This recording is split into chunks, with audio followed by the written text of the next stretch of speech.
স্বর্ণ আলংকারিক ও মূল্যবান ধাতু হিসেবে সেই প্রাচীনকাল থেকেই সমাদৃত।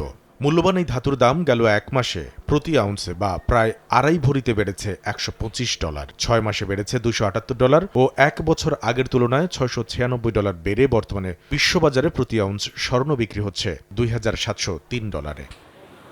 তবে ধাতুটি দামের ঊর্ধ্বমুখী প্রবণতায় থাকছে না বলে পূর্বাভাস দিয়েছে মার্কিন বাজার গবেষণা প্রতিষ্ঠান ট্রেডিং ইকোনমিক্স। প্রথম প্রান্তিক অর্থাৎ আগামী মার্চ শেষে প্রতি আউন্স স্বর্ণের দাম কমে নামবে $2657। পরের প্রান্তিকে অবশ্য সামান্য বেড়ে তা বিক্রি হবে $2691 আশপাশে। বছরের শেষ দুই প্রান্তিকে টানা উত্থানে থাকবে মূল্যবান এই ধাতুর দাম।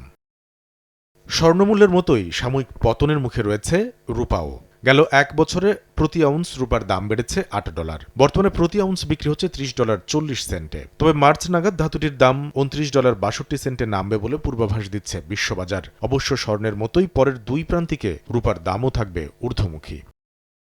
গেল বছর 17 জানুয়ারিতে বিশ্ববাজারে প্রতি আউন্স প্লাটিনামের দাম $880 থাকলেও বর্তমানে তা হাতবদল হচ্ছে $949। তবে চলতি বছরে computer hard disk, optical fibre, LCD, turbine blade, spark plug, pacemaker এবং ডেন্টাল ফিলিংস তৈরি ও ক্যান্সার চিকিৎসায় দরকারি কেমোথেরাপিতে গুরুত্বপূর্ণ এই উপাদানের দাম লাগাতার কমতেই থাকবে।